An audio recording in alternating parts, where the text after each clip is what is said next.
शाम हो गई है और हम बद्रीनाथ धाम पहुँचे हैं। वैसे तो पहुँचे थे दिन में ही, लेकिन हम सीधा माना गाँव चले गए थे और माना गाँव से आगे वसुधरा फॉल चले गए थे।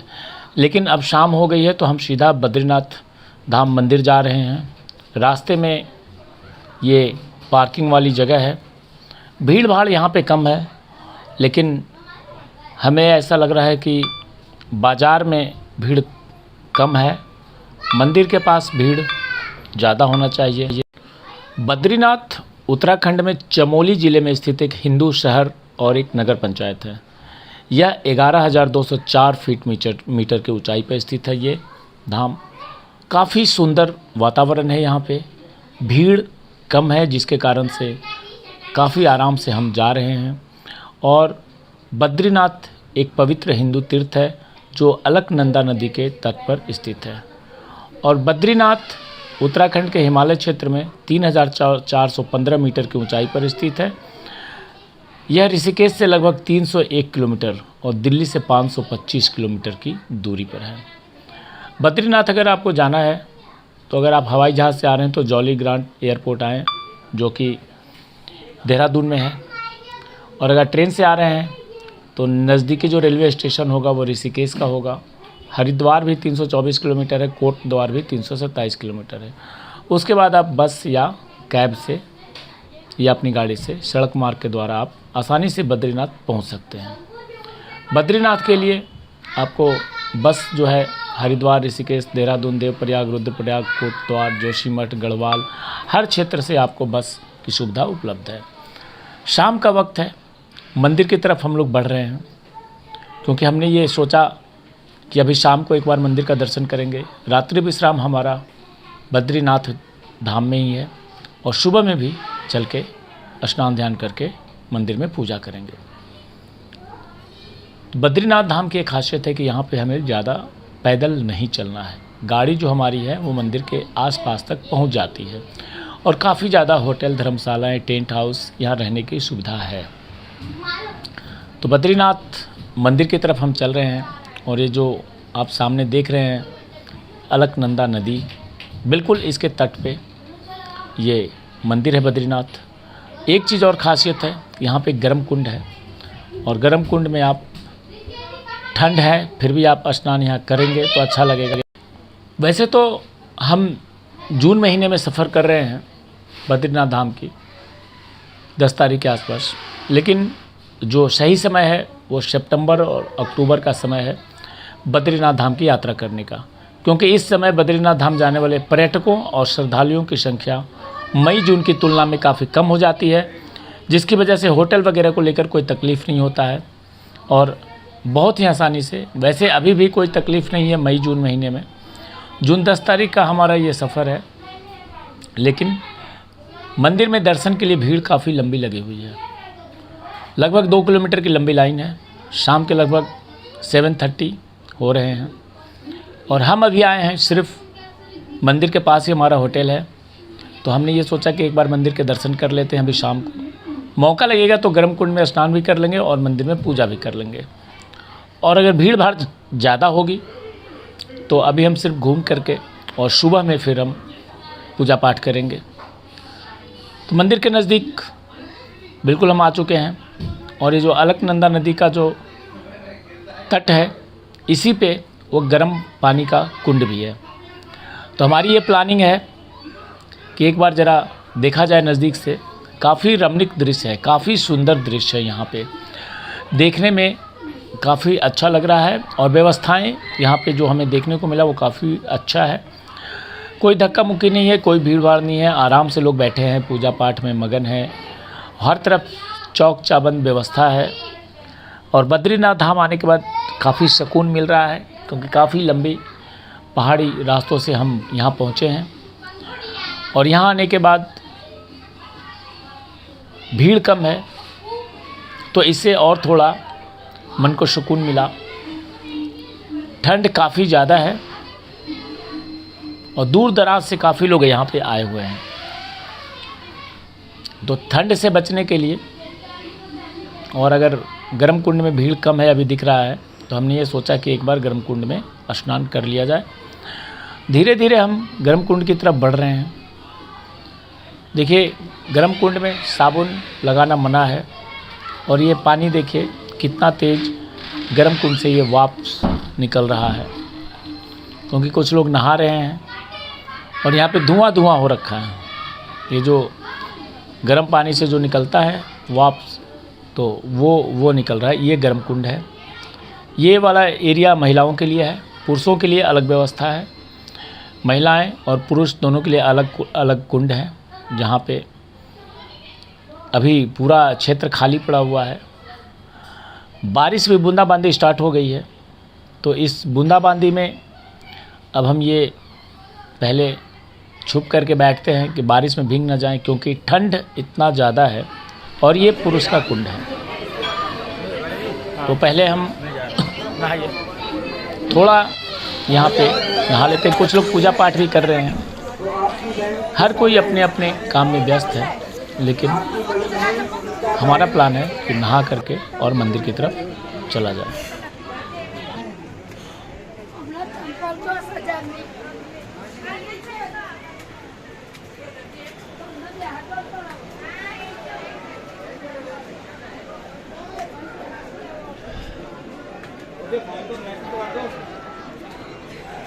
मैसेज कर दो यार।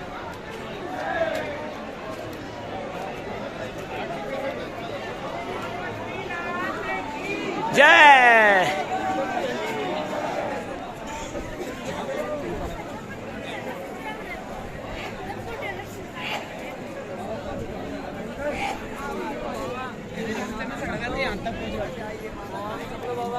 बात कर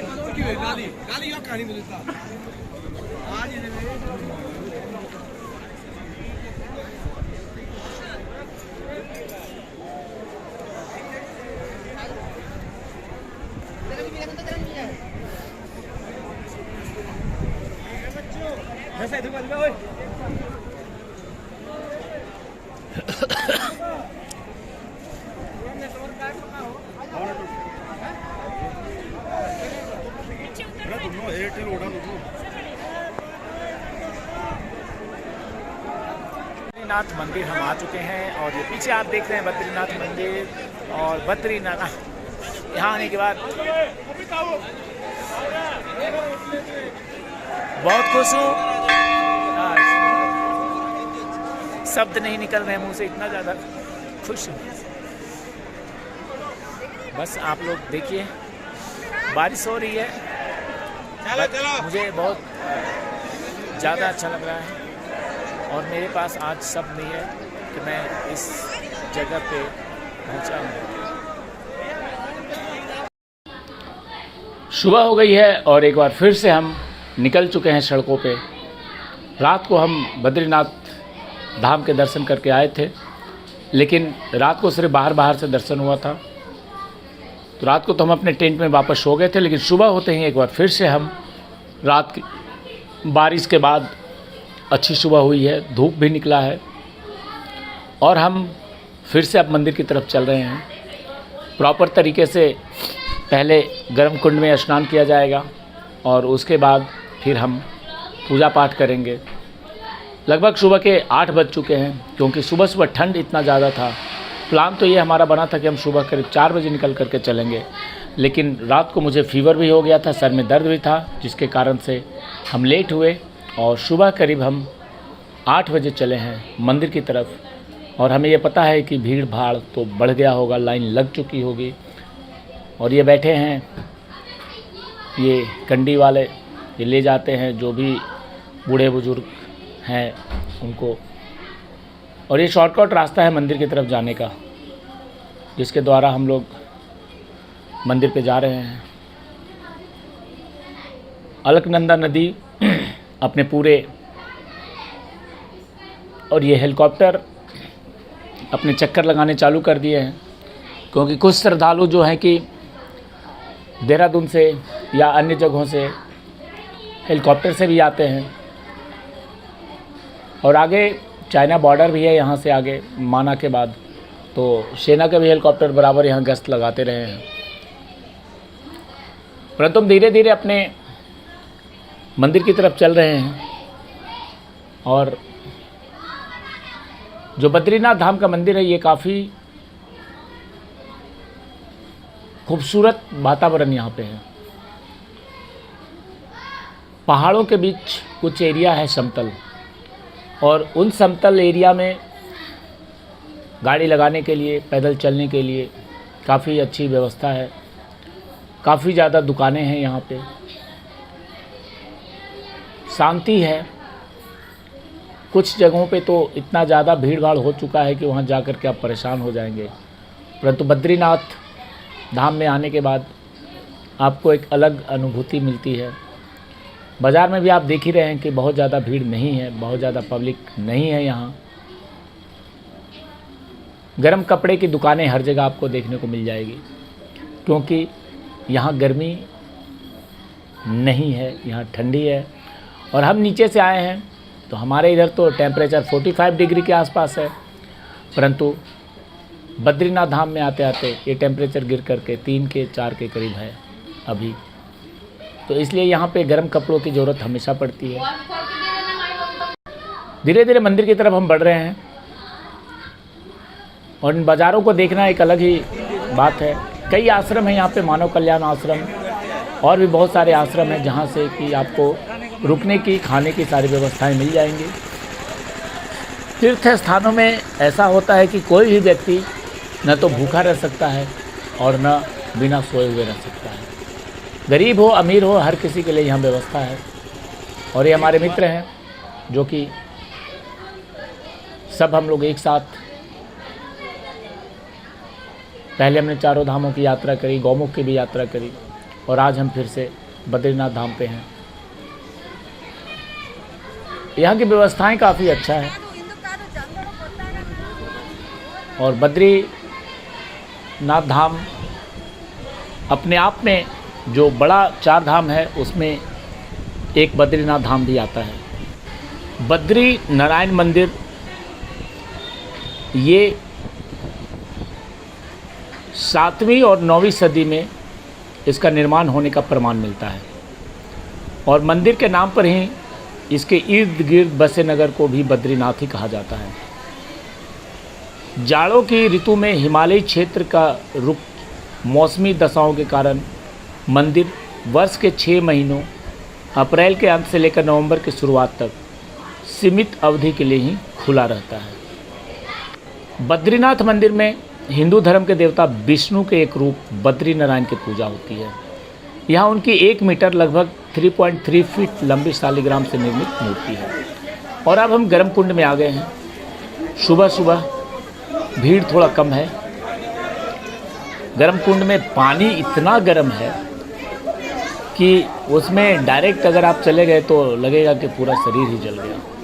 तो धीरे धीरे पहले हल्का हल्का पानी शरीर पर लेके टेम्परेचर बनाना पड़ता है। कुछ लोग पहले से नहा रहे हैं, मैं भी आ चुका हूँ, लेकिन थोड़ा नहाऊंगा और नहाने के बाद फिर हम चलेंगे मंदिर की तरफ।